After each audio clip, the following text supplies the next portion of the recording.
So చెప్పు నరేందర్, ఎట్లుంది ఇప్పుడు అంటే రోజు మనం ఎన్ని పార్సల్స్ చేస్తున్నాము? వచ్చేసి 10 అన్నా. మేబీ వీళ్ళు పోయిన ప్లేస్ కాడికి ఏదైతే మెటీరియల్ వాళ్ళ కాడ ఉంటేనే వేస్తారు, లేదంటే ఇమీడియట్ గా నాకు ఫోన్ చేసి వేస్తారు. లోకల్ అయితేనేమో రోటర్ గానీ ర్యాపిడో గానీ ఇవి లోకల్ అన్నీ హైదరాబాద్. లాంగ్ అయితేనేమో టిఎస్ఆర్టీసీ, పిఎస్ఆర్టీసీ, లేదు ప్రైవేట్ ట్రావెల్స్ అంటే విఆర్ఎల్ గానీ ప్రైవేట్ కార్గోలు ఉంటాయి. తర్వాత బస్ లారీ కార్గోలు ఉంటాయి, అవి వచ్చేసేస్తాం. కర్ణాటక అంటే లారీ ట్రావెల్స్.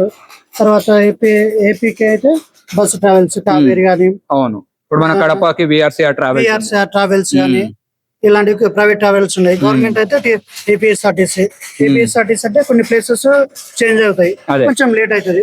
లేకపోతే ప్రైవేట్ ట్రావెల్స్ అయితేనేమో గరుడ గానీ కొన్ని ఉంటాయి, అది డైరెక్ట్ మార్నింగ్ వెళ్ళిపోతాయి. ఈవినింగ్ వేస్తే మార్నింగ్ వెళ్ళిపోతాయి, ఈవినింగ్ వేస్తే మార్నింగ్ వరకు వెళ్ళిపోతాయి.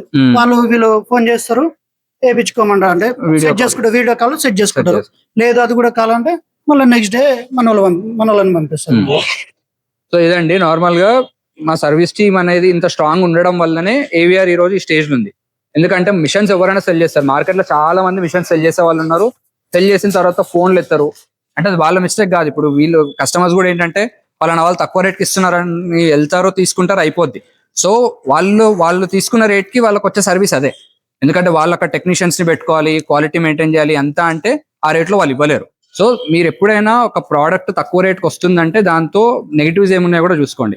మా సర్వీస్ టీమ్ ఇంత స్ట్రాంగ్ గా ఉండడం వల్ల ఏవిఆర్ ఇప్పుడు ఈ స్టేజ్ లో ఉంది. సేల్స్ వాళ్ళు ఎంత అయితే కష్టపడతారో అంతకు మించి సర్వీస్ వాళ్ళు కూడా కష్టపడతారు. వాళ్ళకు ఒక ఆఫ్ ఉండదు, అంటే వాళ్ళు ఇన్ కేసు ఎప్పుడైనా లీవ్ తీసుకున్నా కానీ ఈ కాల్స్ అయితే ఖచ్చితంగా ఉంటాయి. కాల్స్ అటెండ్ చేయకుండా అయితే ఉండరు. ఇన్ కేసు కాల్స్ అటెండ్ చేయలేకపోయినా కానీ వాళ్ళే కోఆర్డినేట్ చేసుకొని ఇంకో టెక్నీషియన్ నెంబర్ కస్టమర్ కి ఫార్వర్డ్ చేసి మాట్లాడిస్తారు అన్నట్టు. సో ఎప్పుడు కూడా వాళ్ళ ఆఫ్ అనేది ఉండదు, అంటే టైమింగ్స్ ఉండవు వాళ్ళకి. ఇప్పుడు ఇన్ కేసు ఇప్పుడు రేపు మార్నింగ్ కర్ణాటకలో ఉండాలంటే ఈరోజు నైట్ ఎక్కేస్తారు బస్సు. సో మళ్ళీ రేపు అది కంప్లీట్ చేసుకొని మళ్ళీ మరుసటి రోజు 4 o'clock 3 o'clock ఇంటికి వస్తారు, మళ్ళీ మార్నింగ్ 10 o'clock ఆఫీస్ లో ఉంటారు. సో ఇంత కష్టపడుతున్నారు వాళ్ళు కూడా, కాబట్టి మాకంటే అందరికంటే కూడా ఎక్కువ కష్టం వాళ్ళే పడేది. సో అలా వాళ్ళు చేస్తున్నారు కాబట్టి ఏవిఆర్ మీద మా కస్టమర్స్ కి కూడా ఇంత ట్రస్ట్ ఉంది. Thank you.